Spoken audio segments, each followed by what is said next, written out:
ওং সর্বমঙ্গলমঙ্গলে শিবে সর্বার্থসাধিকে শরণ্যে ত্র্যম্বকে গৌরী নারায়ণী নমস্তুতে।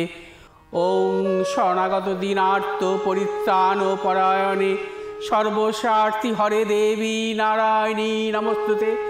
ওং সৃষ্টিস্থিতি বিনাশনাং শক্তিভূতে সনাতনী গুণাশ্রয়ে গুণময়ে নারায়ণী নমস্তুতে। নমস্কার, ভাগ্যবার্তায় সবাইকে স্বাগত। আজকে সকালবেলায় সবার ভালো কাটুক, ভালো যাক পুরো দিনটা, গোটা সপ্তাহ ভালো যাক তাই চাই।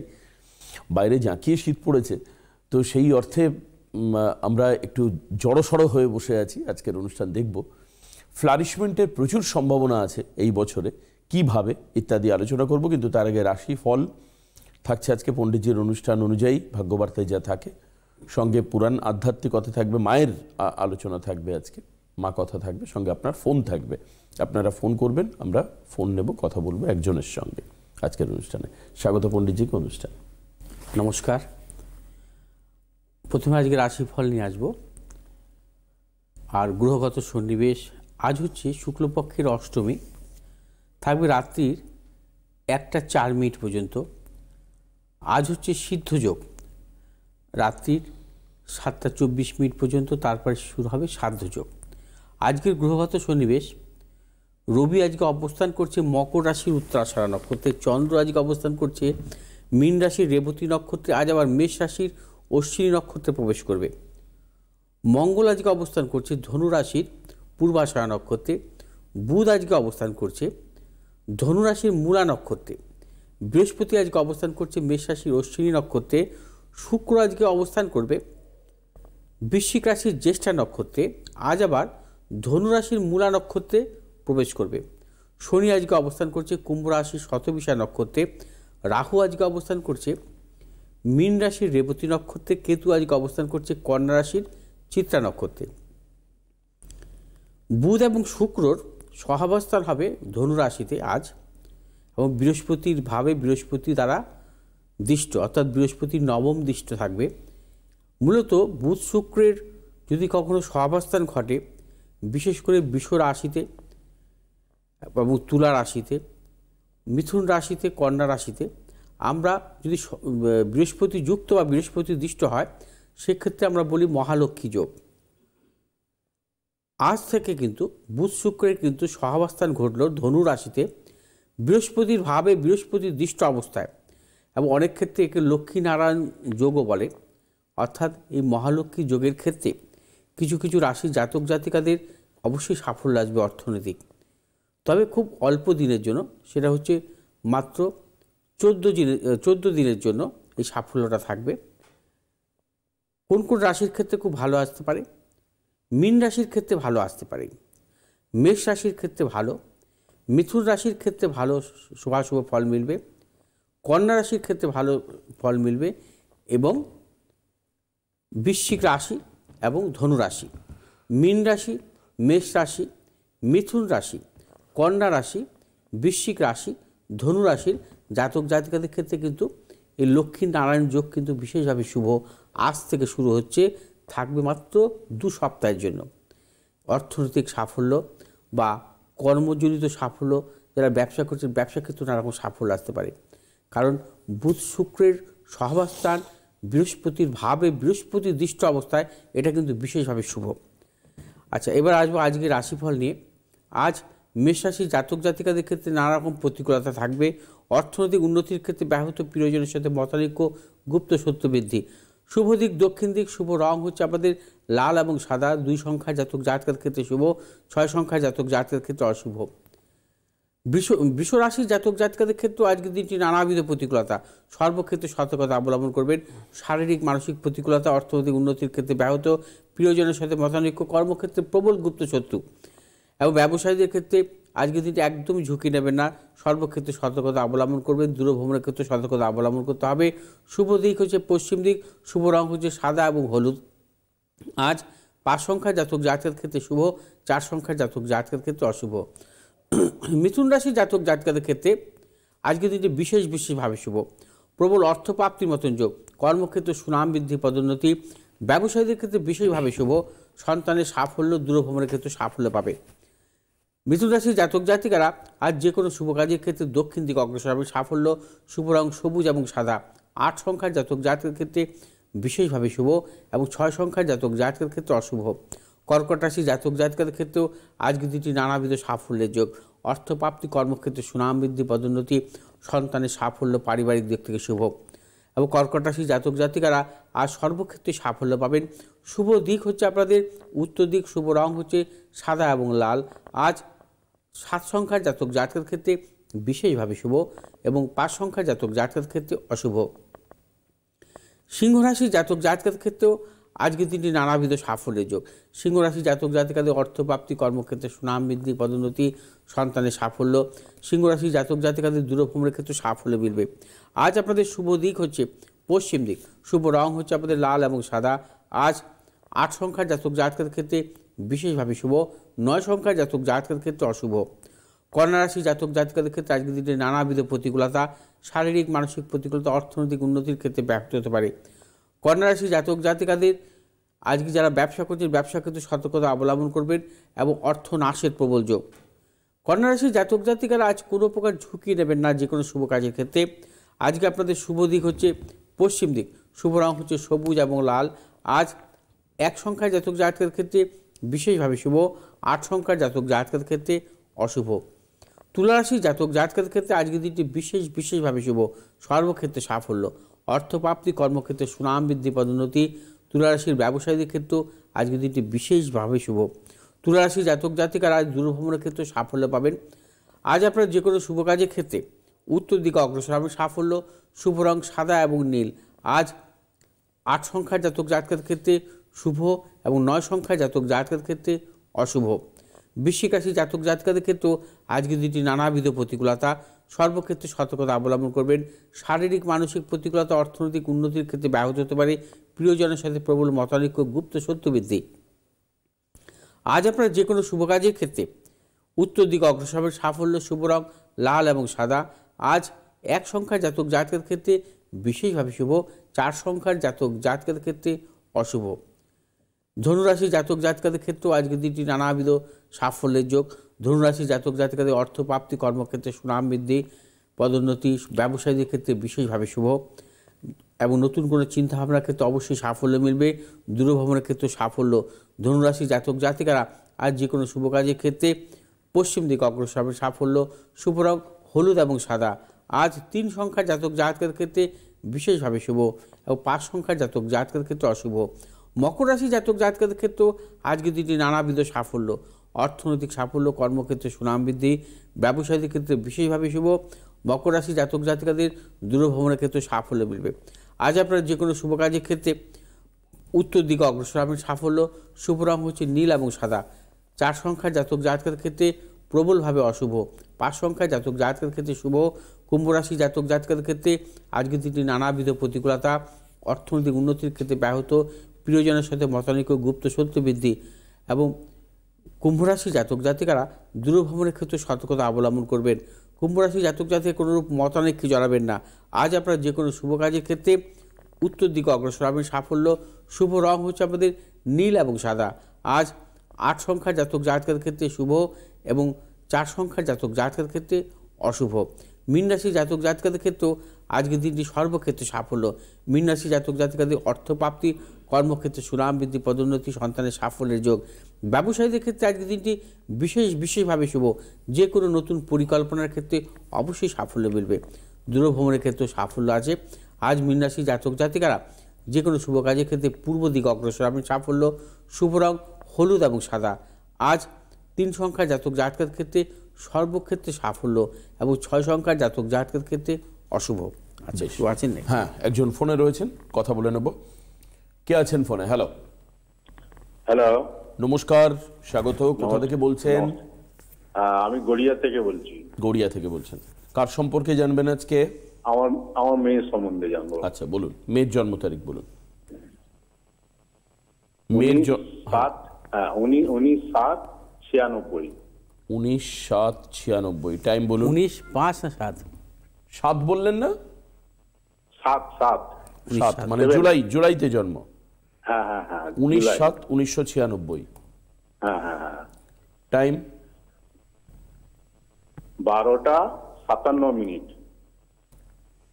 12:57 PM PM PM, মানে দুপুর বেলায়। জন্মস্থান? দুপুরবেলা। আচ্ছা, কলকাতা। জন্মস্থান কলকাতা। জন্মবার শুক্রবার তো? হ্যাঁ হ্যাঁ শুক্রবার। তুলা লগ্নর, হ্যাঁ, সিংহ রাশি, আচ্ছা মঘা নক্ষত্র, দেবাড়িগণ, এগুলো জানতেন আপনি? না না না আচ্ছা আচ্ছা আচ্ছা, ঠিক আছে, আমি একটু জন্মছকে আসছি।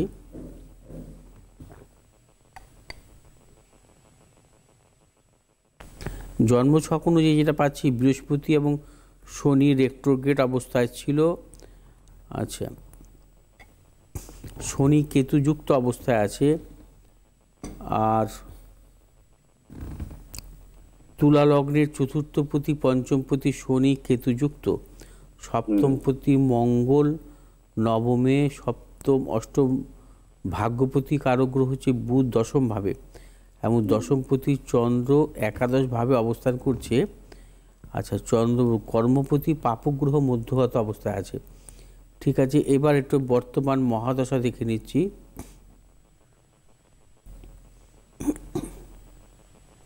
এখন বর্তমান মহাদশা চলছে চন্দ্রের মহাদশা। চন্দ্রের মহাদশা, চন্দ্র হচ্ছে ওর মূলত হচ্ছে কর্মপতি কারক গ্রহ, বুঝতে পারলেন? আচ্ছা, 96 সালে জন্ম, বা 28। কর্মপতি কি হয়, কর্মপতির মহাদশায় কিন্তু কর্মের যোগ দেয়, কিন্তু কর্মপতি চন্দ্র ওর কিন্তু পাপগ্রহ মধ্যগত আছে। হ্যাঁ, সেক্ষেত্রে খুব মানসিক অস্থিরতাগুলো কিন্তু খুব থাকবে, মানসিক অস্থিরতা ওর মধ্যে ভীষণভাবে থাকবে। আর 2 নম্বর হচ্ছে ম্যারেজের সংক্রান্ত ব্যাপারটা কিন্তু সতর্ক থাকতে হবে। হ্যাঁ, ম্যারেজ লাইফ সংক্রান্ত কিছু কিছু সমস্যা কিন্তু আসতে পারে। সপ্তমপতি নবমভাবে অবস্থান করছে। আর 2 নম্বর হচ্ছে মানে এই ক্ষেত্রে কী হয়, নানারকম বাধা বিড়ম্বনা আসে, লেট ম্যারেজের যোগ কিন্তু প্রবলভাবে আছে। আর চন্দ্রের মহাদশা খুব মানসিক অস্থিরতাও থাকবে এর মধ্যে। হ্যাঁ, একটু অবসাদ, ফিকেল মাইন্ডের ব্যাপারগুলো থাকবে, ধৈর্যের অভাব হবে, এইগুলো কিন্তু খুব থাকবে। আচ্ছা, বিবাহ তো হয়নি? না না বিবাহের চিন্তা ভাবনা দেখাশোনা করছে নাকি? হ্যাঁ, ওটা দেখাশোনা করছি, কিন্তু ঠিক মতো তো হচ্ছে না। এবছর এপ্রিল মাস থেকে যোগ আছে। হ্যাঁ, 15ই এপ্রিল, হ্যাঁ 15ই এপ্রিল থেকে ভালো যোগ পাবেন, 25 সালের অক্টোবর পর্যন্ত। হ্যাঁ, 15ই এপ্রিল থেকে 25 সালের অক্টোবর পর্যন্ত এই সময়ের মধ্যে বিবাহ হবে ওর। চন্দ্র রাহুর দশান্তদশা থাকবে, এবং রাহুর হ্যাঁ হ্যাঁ যোগাযোগ হবে না, বিবাহ সম্ভাবনা আছে? বিবাহই হবে এই সময়টা। আচ্ছা, দেখাশোনা করুন, এই সময় বিবাহ অবশ্যই হবে। চন্দ্র এবং রাহুর দশান্তদশা কি হয়, চন্দ্র হচ্ছে বিশেষ করে চন্দ্রের দশান্তদশা বা রাহুর দশান্তদশা, শুক্রের ব্যাপারে চন্দ্র শুক্রের দশান্তদশা বিবাহের ক্ষেত্রে খুব শুভ যোগ। চন্দ্র রাহু, চন্দ্র শুক্র রাহু, এই সমস্ত মানে গ্রহের, বিশেষ করে চন্দ্রের সাথে রাহু, শুক্রের সাথে রাহু, চন্দ্রের সাথে শুক্র, শুক্রের সাথে চন্দ্র, সেই সমস্ত গ্রহের দশান্তদশায় প্রবল বিবাহের যোগ, আর বিবাহ কারক দশান্তদশারা। হ্যাঁ, অর্থাৎ আপনার মেয়ের জন্মছক অনুযায়ী এই এপ্রিল মাস থেকে অক্টোবর মাস পর্যন্ত 25 সালের যে প্রায় 1.5 বছর যে সময়টা থাকবে, এটা চন্দ্র রাহু থাকবে, এবং এই সময় 100% বিবাহ হবে। তবে বিবাহের পূর্বে একটু জোটক বিচার করে নেবেন। হ্যাঁ, জোটক বিচার করে নেবেন, কারণ সপ্তমপতি মঙ্গল নবমে আপনার কাছেই আসবো আমি, সে যেখানে যান। হ্যাঁ, এটা জোটক বিচার করে বিবাহ দেবেন, কারণ জন্মছক অনুযায়ী কিন্তু পূর্ণ কালসর্পদোষ আছে। কালসর্প কেরিয়ারের দিক থেকে কিন্তু খুব ঝামেলা করবে ওকে, কেরিয়ার সেভাবে সাফল্য কিছু করছে ও, চাকরি বাকরি তো সামান্য, ও তো কি বলে ল্যাকমি একাডেমি থেকে কোর্স করেছে। না, চাকরি একাডেমি থেকে কোর্স করেছে, কিন্তু চাকরি বাকরি কি সেরকম ওর সম্ভাবনা আছে? দেখেছেন, চাকরিও তার মানে এখনো কিন্তু সেইভাবে হয়নি। কর্মের জায়গাটা একটু ঝামেলা করবে ওকে। হ্যাঁ, তবে এই জায়গাটাকে আপনি ঠিক করিয়ে নেবেন ওর। হ্যাঁ, কারণ কর্মপতি পাপগ্রহ মধ্যগত থাকা তো ভালো নয়, কর্মপতির দশা চলছে, কর্মপতি পাপগ্রহ মধ্যগত, যখন যে কোনো গ্রহের দশা চলবে, কর্মপতির দশা, কর্মপতি অশুভ অবস্থায় আছে, ওকে তো সাকসেস দেবে না। বাধা আসবে। হ্যাঁ, সেক্ষেত্রে কি হয়, কর্মের ক্ষেত্রে সমস্যা আসে, কর্মের ক্ষেত্রে সমস্যা। যদি হ্যাঁ, খুব একটা ভালো নেই না, কর্মের জায়গায় খুব বাধা বিড়ম্বনা আসবে, মনের মতন কর্ম আসবে না, যদিও আসে মনের মতন, বা কর্ম আসলে বারবার কর্মের পরিবর্তন আসবে, কর্মজীবন নিয়ে একটা সমস্যা থাকবেই ওর। হ্যাঁ, এই যতদিন চন্দ্রের দশা থাকবে ততদিনই কিন্তু ওকে ভোগাবে। এই চন্দ্রের দশা কতদিন থাকবে? 32 সাল পর্যন্ত, 10 বছরের জন্য চন্দ্রের দশা। 22 সালে শুরু হয়েছে। হ্যাঁ, সেই জন্য আপনাকে এই ব্যাপারটা ভাবতে হবে, কারণ চন্দ্রের দশা কিন্তু ওকে বারবার কর্মের পরিবর্তন করবে, ওকে কিন্তু স্থায়ী কর্ম দিতে চাইবে না, যেহেতু কর্মপতি চন্দ্র, এবং কর্মপতি চন্দ্র যেহেতু পাপগ্রহ মধ্যগত, ওর কর্মজীবনে কোনো স্টেবিলিটি আসবে না। হ্যাঁ, দেখবেন। আবার একটা কথা বলছিলাম। বলুন। হ্যালো, বলছি যে ও যেটা নিয়ে করেছে, কোর্স করেছে ল্যাকমিক থেকে, এইটা নিয়ে কি ওর কর্মে ভালো হবে? হ্যাঁ, এটা নিয়ে ভালো হবে, অবশ্যই ভালো হবে।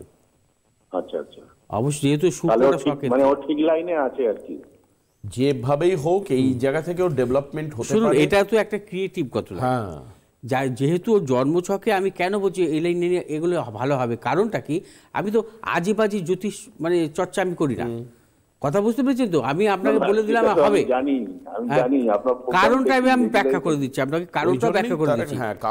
কারণটা শুনুন, ওর শুক্র হচ্ছে স্বক্ষেত্রস্থ আছে, ক্রিয়েটিভগত সাফল্য, বা সে ওই ব্যাপারে পেশাগত হোক বা চাকরি করুক, বা ক্রিয়েটিভ জগতে সাফল্যের ক্ষেত্রে ওই লাইনে চাকরি বাকরি হোক, সেক্ষেত্রে শুক্রের অবস্থান দেখতে হয়।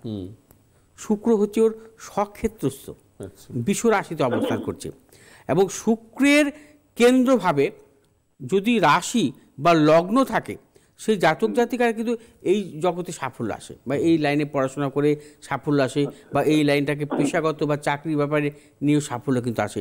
শুক্র যেহেতু বিষ রাশিতে অবস্থান করছে, কেন্দ্রভাবে চন্দ্র আছে সিংহ রাশিতে, হ্যাঁ, আর লগ্নপতিও শুক্র, অতএব সেই জন্য আমি বলছি যে একে এই আপনার মেয়ে যে লাইনে পড়াশোনা করেছে বা সেই লাইনে ওর চাকরি করাটা কিন্তু শুভ হবে। হ্যাঁ, যেহেতু শুক্র পজিটিভ আছে, ওর জন্মছকে অনুকূলে আছে, ঠিক আছে, কিন্তু কর্মপতি খারাপ জায়গায় আছে, মানে কর্মপতি দশা চলছে আপনি বললেন, সেই কারণের জন্য স্টেবিলিটি দেবে, ওর চাকরিতে স্টেবিলিটি হবে না, এবং ওর মধ্যে একটা ফ্রিকল কাজ করবে, একটা এক জায়গায়, হ্যাঁ, আজ এখানে চাকরি করছে, এটা মনে হচ্ছে ভালো লাগছে, ভালো লাগছে না, অন্য এক জায়গায় চলে গেল, এটা আমি করব না, আমি এটাকে চাকরি আর করবো না, এটা নিয়ে আমি কোনো এরকম পেশাতে বা ব্যবসা করবো, এই যে একটা বারবার করে পরিবর্তনগুলো আসবে এই 10 বছর চন্দ্রের দশায়, এইটাই উনি বলছেন, আর কিছুই না, ভালো সাফল্য দেবে, যা নিয়ে পড়েছে তা নিয়ে হবে, কিন্তু ব্যাপারটা হচ্ছে কর্মপতিটাই তো, মানে এখন যে লাইনটা নিয়ে পড়াশোনা করছে সেই লাইনটা তো অবশ্যই ভালো, মানে অবশ্যই ভালো করলে এটা ভালো হবে, তাই তো? হ্যাঁ হ্যাঁ হ্যাঁ,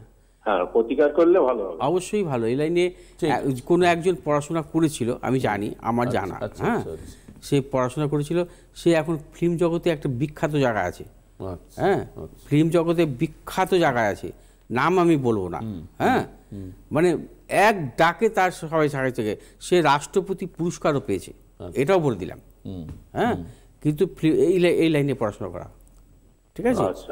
যাই হোক, আপনি লাইনটা খারাপ নেয়নি, হ্যাঁ, আপনি ওকে এগোতে বলুন, তবে এই সময়টা একটুখানি ভাবনা চিন্তা করে এগোতে হবে, হ্যাঁ, ঠিক আছে। এবং কর্মজীবনের ক্ষেত্রে 32 সাল পর্যন্ত নানান দ্বিধাদ্বন্দ্ব, সংকোচ ইত্যাদি আসবে, থাকবে। যাই হোক, আপনার যদি বিস্তারিত জানতে হয়, সবারকে আমি বলছি যারা এখন অনুষ্ঠান দেখছেন, পণ্ডিতজির নিচে যে হেল্পলাইন নাম্বার রয়েছে টিভি স্ক্রিনে যাচ্ছে, সেখানে ফোন করতে হবে, বুক করে চেম্বারে এসে কথা বলতে হবে, 8583013265 আর 9836646559। চেম্বারগুলো একটু আমি দ্রুত বলে দিই, তারপর আপনার অবশ্যই আধ্যাত্মিক কথায় আমরা যাব। 20-1 হচ্ছে বর্ধমানে চেম্বার আছে, 26 তারিখে বহরমপুর, 27 তারিখে মালদা, 28 তারিখ হচ্ছে শিলিগুড়িতে চেম্বার, আর 9 তারিখ মাথায় রাখবেন মৌনী অমাবস্যা রটন্তি কালী পুজো আগামী মাসের, মানে ফেব্রুয়ারির 9 তারিখে। তার জন্যও কিন্তু আপনারা অনলাইনে বুকিং করতে পারেন বা এমনি বুকিং করতে পারেন। তারাপীঠে থাকবেন পণ্ডিতজি, সঙ্গে অনলাইন কনসালটেন্সিও কিন্তু আছে, তার সেটা পেয়েবল কনসালটেন্সি, আপনাকে পে করতে হবে, তারপরে আপনি ফোনে কনসালটেন্সি করাতে পারেন। বেশ, আচ্ছা, আজকে থাকবে বিশেষ কালীক্ষেত্রে বীরভূমের লোবামা। আচ্ছা,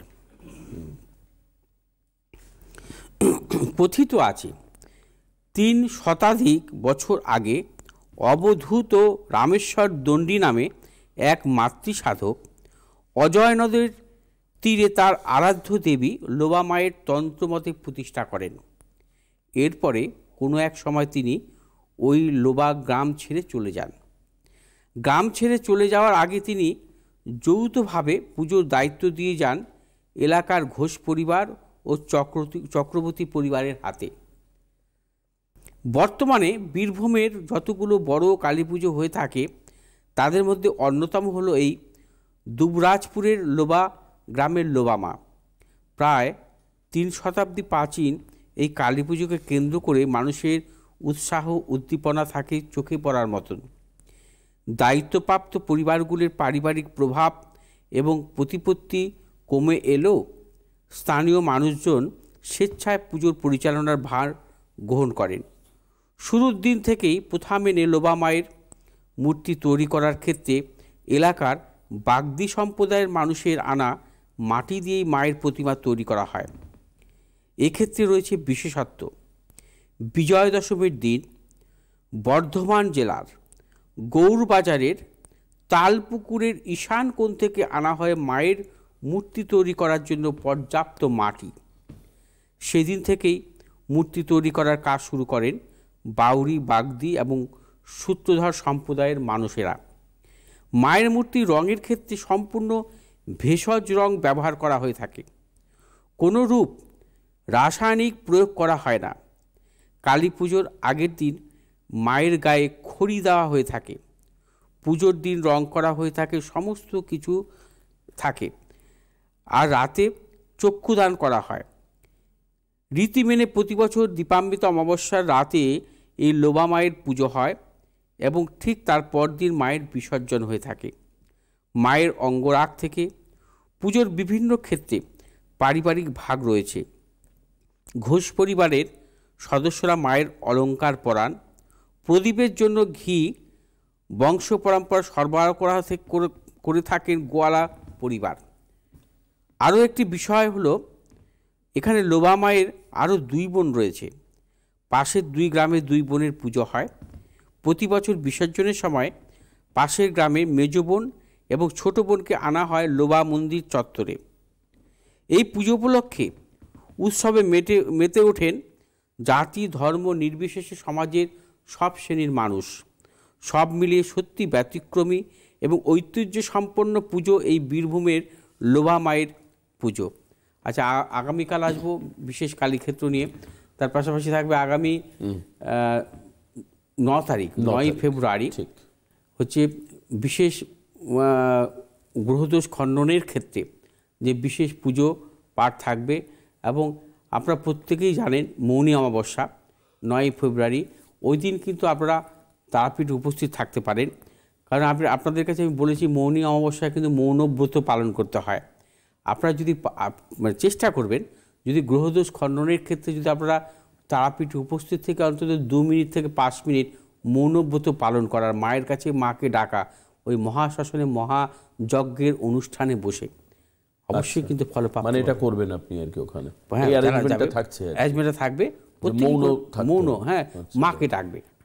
শুধু তাকে সে 2 মিনিট ডাকুক তারা মাকে। কারণ অমাবস্যা রাতে কিন্তু সে বিশেষ করে জ্যোতি রূপে কিন্তু মা তারা কিন্তু অবস্থান করেন তারাপীঠের মহাশ্মশানে। সেখানে যদি বসে মাকে ডাকতে পারে 2 মিনিট, সেক্ষেত্রে কিন্তু তার জীবনে কিন্তু নানা রকম সফলতা আসতে পারে। হ্যাঁ, কারণ ঈশ্বর ছাড়া কিন্তু আমরা পৃথিবীতে এসেছি কিন্তু ঈশ্বরের দয়া। একদম তাই। হ্যাঁ, এই মনুষ্য জন্ম হচ্ছে সহস্র যোনির পর, তাই তো? তবে মানুষের জীবন যে আপনার আরেকবার আসবে তার কোনো মানে নেই।